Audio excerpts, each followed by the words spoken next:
तो स्वागत है आप सबों का हमारे एजुकेशन की इस नई दुनिया राजन अ बिलीव में।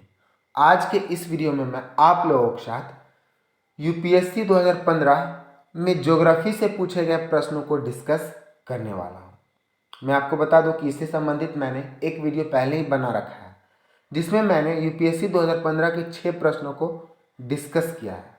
और हम लोग जानते हैं कि यूपीएससी 2015 में कुल 12 प्रश्न ज्योग्राफी से पूछा गया है। हालांकि इन 12 प्रश्नों में कोई भी प्रश्न प्राकृतिक से संबंधित नहीं है, ठीक है। और आगे के जो 6 प्रश्न जो बच रहे हैं उसे मैं इस वीडियो में डिस्कस करूंगा। और ये जो वीडियो होगा वो फुल मैपिंग के साथ होगा। किसी भी प्रकार का कंप्लेंट मैं आपको करने नहीं दूंगा। मेरे अगेंस्ट आप लोगों को कोई समझने में कोई दिक्कत नहीं होगी, ठीक है। तो चलिए शुरू करते हैं इस वीडियो को। विषुवतीय प्रतिधाराओं के पूर्वाभिमुख प्रवाह की व्याख्या किससे होती है? आप यूपीएससी के लैंग्वेज को देख सकते हैं, कितना कठिन कठिन शब्द को यूज करता है। खैर, क्या था क्वेश्चन? विषुवतीय प्रतिधाराओं के पूर्वाभिमुख प्रवाह की व्याख्या किससे होती है? यहां पूछ रहा है, यहां पूर्वाभिमुख मतलब पूरब की ओर।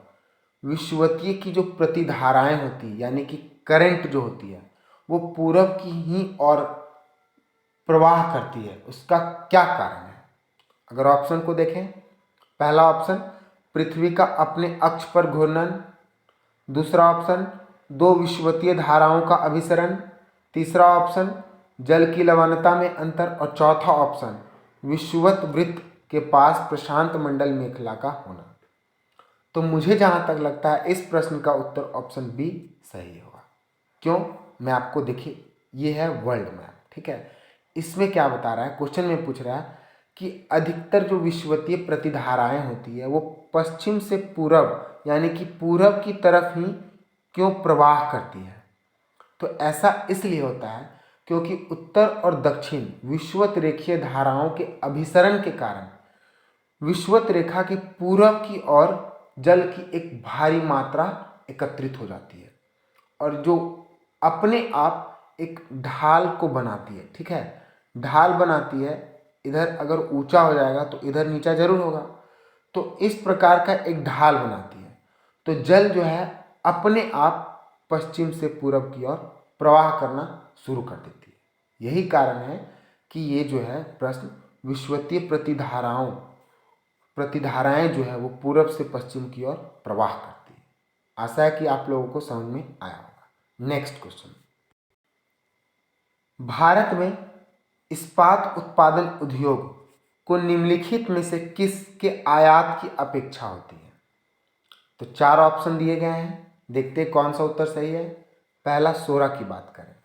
सोरा जो है एक प्रकार का खनिज है जिसमें पोटेशियम नाइट्रेट पाया जाता है और इसमें नाइट्रोजन काफी मात्रा में पाया जाता है। तो ये ऑप्शन गलत होगा। बी ऑप्शन की बात करें, सेल फॉस्फेट। तो सेल फॉस्फेट भी जो है वो हमारे देश में काफी मात्रा में पाया जाता है और इसे आयात की अपेक्षा नहीं की जाती है। तीसरा ऑप्शन, कोक्कारी कोयला। तो हाँ, ये हो सकता है। अब ये क्यों हो सकता है वो पहले मैं आपको बताता हूँ। हमारे देश में कोक्कारी कोयला का प्रयोग लौह अयस्क को पिघलाने के लिए किया जाता है और लौह अयस्क को पिघलाने के लिए अच्छे क्वालिटी की कोयला को जरूरत होती है। लेकिन हमारे देश में भले ही कोयला बहुत ही ज़्यादा मात्रा में पाया जाता है लेकिन अच्छे क्वालिटी के कोयला की कमी है। जैसे कि एंथ्रासाइट कोयला की बात करें तो एंथ्रासाइट कोयला हमारे देश भारत के कुल कोयला का लगभग केवल 10% पाया जाता है और जो कि हमारे देश में के ज़रूरतों को पूरा नहीं कर पाता है। इसीलिए होता क्या है कि इसे हमारे देश को आयात करना पड़ता है यानी कि दूसरे देशों से मंगाना पड़ता है। और ख़ास तौर पर हमारा देश जो भारत है उसे इस प्रकार की कोयला के लिए ऑस्ट्रेलिया से मंगाता है, ठीक है। तो ये जो ऑप्शन सी है वो बिल्कुल सही है। नेक्स्ट क्वेश्चन, भारत के निम्नलिखित क्षेत्रों में से किस एक में मैंग्रोव वन, सदापर्णी वन और पर्णपाती वन का संयोजन है? 4 ऑप्शन दिए गए हैं यहाँ पर भी। पहला, उत्तर तटीय आंध्र प्रदेश। तो ये ऑप्शन बिल्कुल गलत होगा, क्योंकि उत्तर तटीय आंध्र प्रदेश में केवल मैनग्रोव वन और सदापर्णी वन पाए जाते हैं। ठीक, अब दूसरी ऑप्शन की बात करें, दक्षिण पश्चिमी बंगाल, तो दक्षिण पश्चिम बंगाल में केवल सदापर्णी वन और पर्णपाती वन पाए जाते हैं, तो ये भी गलत है। अब तीसरी की बात करें तो दक्षिणी सौराष्ट्र में केवल उष्णकटिबंधीय कांटेदार वन पाए जाते हैं, यानी कि इनमें से कोई भी वन दक्षिणी सौराष्ट्र में नहीं पाया जाता है। ठीक है, तो ये भी तो बिल्कुल गलत है। अब हमारे पास एकमात्र एक ही ऑप्शन है, क्या है, अंडमान और निकोबार द्वीप समूह। अंडमान और निकोबार द्वीप समूह में तीनों प्रकार की वन पाई जाती है, मैनग्रोव वन, सदापर्णी वन और पर्णपाती वन। अगर आप वन यानी कि जंगल जो है उसे आप सही तरह से पढ़े होंगे अपने एनसीईआरटी बुक से या फिर कोई भी साइड बुक से, तो आप इसके वृक्ष के प्रकार से ही बता सकते हैं कि अंडमान और निकोबार द्वीप समूह एक ऐसा जगह है जहाँ पर मैनग्रोव वन, सदापर्णी वन और पर्णपाती वन का संयोजन है, क्योंकि यहाँ पर हर एक प्रकार का पेड़ पाया जाता है। अगर सदापर्णी वन की बात करें तो रोजवुड, महोगनी, एनी, एबोनी ये सारे वन यहाँ पाए जाते हैं। अगर पर्णपाती वन की बात करें तो सागौन, साल, शीशम, सैमल, चंदन ये सारे वन यहाँ भी पाए जाते हैं, पेड़ यहाँ पाए जाते हैं। और मैनग्रोव वन, ये तो हम लोग जानते हैं कि मैनग्रोव वन वही पाया जाता है जो कि समुद्री इलाका होता है। और अंडमान निकोबार तो द्वीप का समूह है, यानी कि चारों तरफ से पानी ही पानी है, तो यहाँ पर मैनग्रोव वन पाना लाजमी है ना। तो इस प्रश्न का जो उत्तर होगा वो ऑप्शन डी होगा। तो इस प्रकार से हम लोग प्रश्न को बना सकते हैं। अब बात जब अंडमान निकोबार द्वीप समूह की है तो इसके बारे में मैं आपको कुछ अन्य महत्वपूर्ण तथ्यों को बताना चाहता हूँ। अंडमान और निकोबार द्वीप समूह। अंडमान निकोबार बंगाल की खाड़ी में स्थित द्वीप समूह है। कहाँ पर स्थित है? बंगाल की खाड़ी में एक द्वीप समूह है। ठीक है, यह समुद्र में जलमग्न पर्वतों का भाग है। जी हाँ, अंडमान और निकोबार द्वीप समूह जो है वो पर्वत का भाग है जो कि कहाँ पर है? जल में मग्न है। और बात करें आगे, यहाँ पर कुछ द्वीपों की उत्पत्ति ज्वालामुखी से संबंधित है। जी हाँ, तो मैं आपको बता दूं कि अंडमान और निकोबार द्वीप समूह में दो ऐसे द्वीप हैं जहाँ तक मुझे जानकारी है वो ज्वालामुखी से संबंधित है। पहला द्वीप की बात करें तो बैरन द्वीप और दूसरा नारकोंडम द्वीप।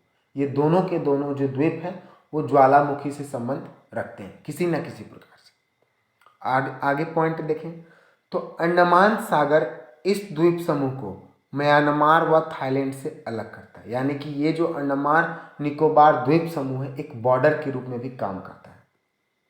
और चौथा, जो कि किसी भी जनरल एग्जामिनेशन में ऑब्जेक्टिव के रूप में पूछा जाता है, ये जो लास्ट पॉइंट है, अंडमान और निकोबार को 10 डिग्री चैनल अलग करता है। तो ये काफ़ी अच्छा इंपॉर्टेंट था, मैं आपको बता दूं। देखिए मैप में ये है अंडमान और ये है निकोबार, और इन दोनों को जो बीच से जो चैनल पास होता है, अक्षांश रेखा है, वो 10 डिग्री का होता है। वही प्रश्न पूछता है कि अंडमान और निकोबार द्वीप समूह को कौन सा ऐसा चैनल अलग करता है, तो उसका उत्तर क्या होगा? 10 डिग्री चैनल से। ठीक है, चलिए अब आगे बढ़ते हैं। नेक्स्ट क्वेश्चन, निम्नलिखित नदियों पर विचार कीजिए। पहला, वंशधारा, इंद्रावती, प्रणहिता और पेन्नार। यहाँ पे ऑप्शन मैंने नहीं दे रखा है, हालांकि मैं आपको बता दूं कि इनमें से कौन सी नदियाँ गोदावरी नदी की सहायक नदी है। ठीक है, अब मैं आपको बताता हूँ कि अगर आपको इस प्रश्न का उत्तर देना हो और अगर आपको केवल गोदावरी नदी की सहायक नदियाँ ही पता है तो आप इसके उत्तर आराम से दे सकते हैं। तो मैं आपको पहले गोदावरी नदी के कुछ सहायक नदियों का नाम बता देता हूँ, तब मैं इस प्रश्न को सॉल्व करूँगा। तो गोदावरी नदी का जो सहायक नदी है उसमें पेनगंगा, प्राणहिता, इंद्रावती, मंजीरा, सबरी और मनेयर नदी है। ये 6 ऐसे इंपॉर्टेंट नदी हैं जो कि गोदावरी नदी की सहायक नदी है, और इनमें से केवल 2 3 ऑप्शन में ही गोदावरी नदी की सहायक नदियां दी गई है। तो इसका जो उत्तर होगा वो ऑप्शन डी सही होगा।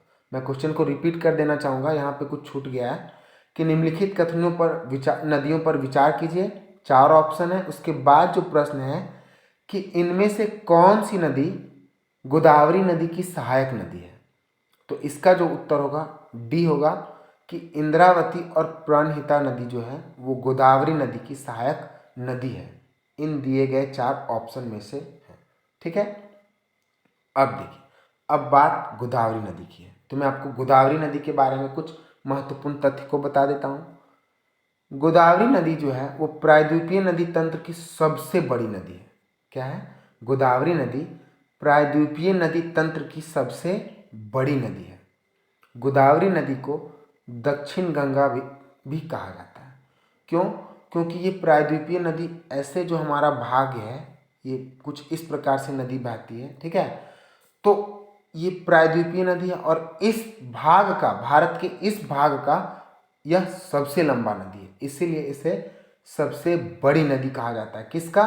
तो प्रायद्वीपीय नदी का। इस नदी की जो लंबाई होती है वो 1465 किलोमीटर है। इस नदी का उद्गम स्थल महाराष्ट्र के नासिक जिले में है। इस नदी का अंत यानी कि जो कहाँ पर जाके गिरती है, तो बंगाल की खाड़ी में गिरती है। यह नदी जो क्षेत्र को कवर करती है, तो कितना क्षेत्र है? 3.13 लाख वर्ग किलोमीटर है। ठीक है, और जो लास्ट पॉइंट है इस नदी से संबंधित कि गोदावरी नदी हमारे देश भारत के 6 राज्यों से होकर गुजरती है।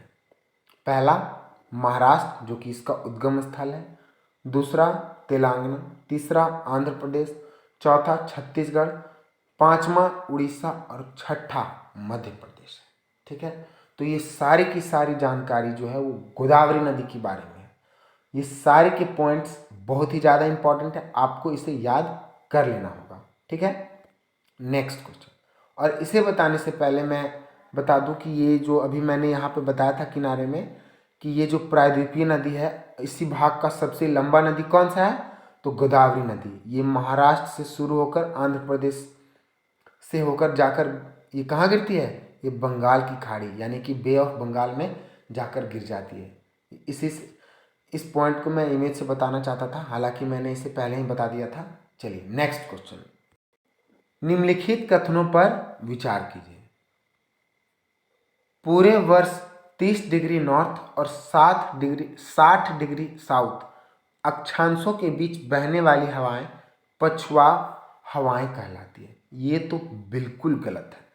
आप अगर पवन चैप्टर को एनसीईआरटी बुक से पढ़ें तो उसी में यह साफ साफ दिया हुआ है कि पछुआ पवन कहाँ से कहाँ बहती है। दूसरे ऑप्शन को देख लेते हैं। भारत के उत्तर पश्चिमी क्षेत्र में शीतकालीन वर्षा लाने वाली आर्द्र वायु संहिताएं पछुआ हवाएं के भाग है। तो ये जो है वो बिल्कुल सही है, यानी कि पहला जो ऑप्शन है वो गलत है और दूसरा जो है वो सही है, यानी कि इस प्रश्न का उत्तर ऑप्शन बी सही है, यानी कि केवल 2 सही है। अब कैसे सही है कैसे गलत है वो मैं आपको बताता हूँ। देखिए, ये एनसीईआरटी का ही भाग है। ठीक है, आप देख सकते हैं कि यहाँ पर पछुआ पवन है और पछुआ पवन उत्तर गोलार्ध में केवल 30 डिग्री से 60 डिग्री के बीच ही बहती है, और वो भी वो उल्टा बहता है। ऐसे आप देख सकते हैं कि डायरेक्शन बना हुआ है। उसके बाद अगर दक्षिणी गोलार्ध की बात करें तो वहाँ भी ये 30 डिग्री से 60 डिग्री की ओर बहता है, और यहाँ से कुछ ये इस प्रकार से बहता है। लेकिन ऑप्शन में क्या दिया था कि 30 डिग्री नॉर्थ से वो 60 डिग्री साउथ तक पछुआ पवन ही बहती है। तब ये तो है ना बिल्कुल गलत। जी हाँ, बिल्कुल गलत। और दूसरा जो बात था कि हमारे देश भारत में जो शीतकालीन वर्षा के लिए जो रिस्पॉन्सिबल है कहीं ना कहीं पछुआ पवन है। ये इसलिए है क्योंकि देखिए, हमारा देश जो भारत है वो यहाँ पर बसा हुआ है। ठीक है, और यहाँ से जब पछुआ पवन गुजरती है तो वो अपने साथ आर्द्र हवाएं भारत में ले जाती है, जिसके कारण शीतकाल में भी वर्षा होती है। ठीक है, तो ये सारी की सारी पॉइंट्स आपको ध्यान में रखना है। नेक्स्ट क्वेश्चन, और इस वीडियो का लास्ट क्वेश्चन। ये जो क्वेश्चन है वो बहुत ज़्यादा लंबा है, ठीक है, तो इसे आपको ये एक्सपीरियंस के आधार पर भी है, हालांकि इसका कोई सटीक उत्तर है जिसे मैं आपको बताऊंगा। हर दिन कमोबेश एक सा ही होता है। सुबह समुद्री मंद पवन के साथ साफ और उजली होती है। जैसे जैसे सूर्य आकाश में ऊपर चढ़ता जाता है, गर्मी बढ़ती जाती है। घने बादल, ऐसा लग रहा है जैसा कि पोयम पढ़ रहा है। घने बादल बनने लगते हैं और फिर बादलों की गरज और बिजली की चमक के साथ वर्षा होने लगती है, लेकिन वर्षा शीघ्र ही समाप्त हो जाती है। तो अब इसका उत्तर देना है कि उपरोक्त क्या है, उदाहरण में निम्नलिखित क्षेत्रों में से किसका वर्णन किया गया है। तो मैं आपको इसका उत्तर सीधा बता देना चाहूँगा कि इसका जो उत्तर होगा वो विषुवतीय होगा। ऐसा इसलिए होगा क्योंकि यहाँ पर कई बड़ी नदियाँ की बेसिन और समुद्री तट है, चाहे वो दक्षिण अमेरिका की अमेजन नदी की बेसिन हो या अफ्रीका की कांगो बेसिन है। ये दोनों इंपॉर्टेंट नदियाँ हैं जिसका बेसिन जो है वो कहाँ पर पाया जाता है, विषुवत रेखा यानी कि इक्वेटर पर पाया जाता है। और यहीं पर इक्वेटर पर ही प्रशांत महासागर भी बहता है और तट में यहाँ पर कई तट भी पाए जाते हैं, जैसे कि गिनी तट, उसके बाद पूर्वी द्वीप समूह, अन्य ऐसे कई नदियाँ हैं। और इसी कारण से विषुवतीय विषुवतीय का जो जलधारा है, जलवायु है, वहाँ पर इस प्रकार से होता है कि सुबह, फिर से मैं पढ़ देना चाहूँगा, सुबह समुद्री मंद पवन के साथ साफ और उजली होती है। और जैसे जैसे सूर्य आकाश में चढ़ता है उसी तरह गर्मी बढ़ती है, और गर्मी बढ़ने के साथ साथ थोड़ी देर बाद घने बादल बनने लगते हैं। ये वाष्पीकरण का एक प्रभाव है, ठीक है। आप इसे एक्सपीरियंस कीजिएगा तब और अच्छा समझ में आएगा। तो ये सारे इस प्रश्न का जो उत्तर होगा वो विषुवतीय ही होगा, ठीक है। ये बहुत ही आसान प्रश्न था, एक्सपीरियंस पे आधारित है लेकिन, ठीक है। तो यही हमारे वीडियो का लास्ट क्वेश्चन था। All the best, good luck. और जो प्राकृतिक से रिलेटेड जो प्रश्न बच रहे हैं उसे भी मैं आगे के वीडियो में डिस्कस कर दूंगा। All the best, good luck.